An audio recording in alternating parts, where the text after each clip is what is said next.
Right,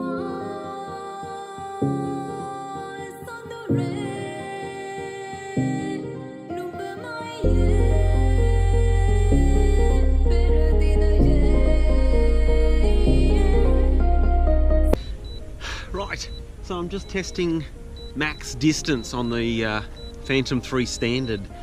So I've just flown it directly out that way for as long as I possibly could. So what I'm going to do now is I'm going to put the windsurfer on, the little device that I bought, and I'm going to see if I can get any further. Coming in now, so what I'm going to do is I'm going to cancel, bring it in and put the windsurfer on.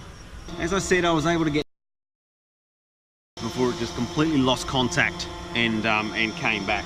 So what I'm going to do now is I'm going to put this bad boy on. This is a windsurfer. It's a budget option. I think this was $12 delivered, and it is supposed to be a parabolic antenna that with the copper facing forward, just like that, you should be able to get a lot better range.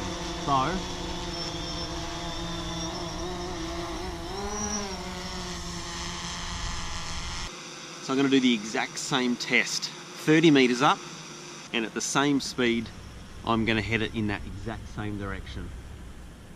So the first time I sent it out just with the normal antenna, stock standard, straight out of the box, normal controller, no hacks whatsoever, I managed to send it out 957.1 meters, so just under a kilometer.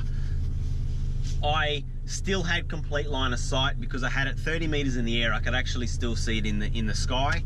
So obviously line of sight is a major safety aspect of droning.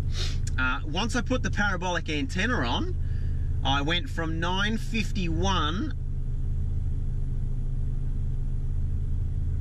to 1,067 meters. 1,067 meters. So more than 100 meters more with that parabolic antenna. So look, is it worth getting, thinking that you're going to double your range or triple your range? Or no. Did I have a clearer signal on my phone? Yes. It didn't seem to wig out at all until I got to about 1,030. Once I got to 1,030, instead of the original system would kind of wig out, signal break up anywhere from 700 meters to that 950. It'd kind of break up, come back, break up, come back. Where the parabolic antenna was clear until about 1,030, and then it just completely just lost signal, and then all of a sudden it went from 1,030 to 1,060. And then it just freaked out. Aircraft disconnected. I was so far away, however, that when I manually tried to return to home, that process kept timing out because of the signal. The signal was too far for that, obviously, to be read. So what I ended up doing was just leaving the copter in the air. Eventually it was going to completely disconnect. I still had plenty of battery, so I wasn't worried about that. Worst case scenario, you just switch off the controller and it'll just come home. But after leaving it for 10 to 20 seconds, it did just start coming home. So obviously, once it got back to right above me, I could just take control of it and just land it automatic on my own. So the biggest things with droning is make sure you have a solid GPS lock before you take off, because that information is the information that is needed if there is a complete disconnection. If you don't have that information in the app on your phone and within the copter itself, you will get what is called a DJI Flyaway.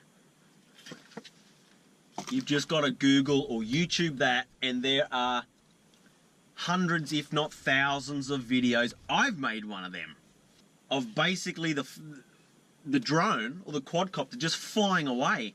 And what that is, the simple explanation for a DJI Flyaway is that there wasn't enough of a home point lock before it took off.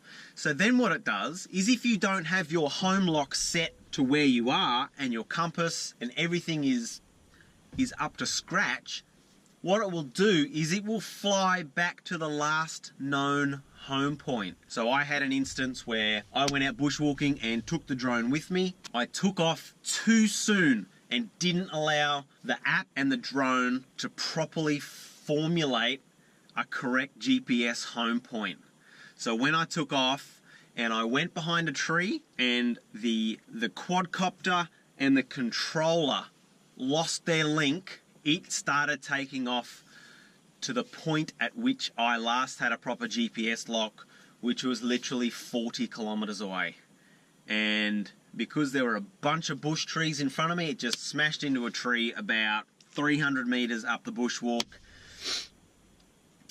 and bent, broke, did all sorts of damage. Benefit of DJI and the Go app is I could just ping the GPS location that it last received a signal from, and I just walked around with my phone until I got within sort of 50 meters of where it should have been, and then I could see it. So there are fail safes that if it does fly away and the battery's still connected, or even if the battery falls out, it'll still be able to pinpoint the last known signal that it received. So I hope that helps. Just make sure you have a home lock before you take off is the biggest thing. If you have that home lock, if your controller dies, if your app crashes, the worst case scenarios within what's in your hand, the drone will fly back to you. If you don't have a home lock, it will fly away. So make sure you've got your home lock locked, and then just enjoy the experience. Fly safe. Download that Can I Fly There app.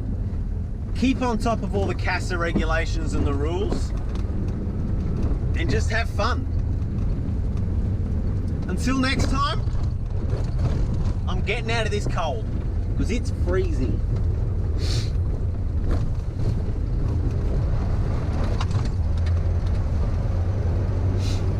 Absolutely freezing this morning, and now it's raining. Thank goodness I brought the drone in when I did.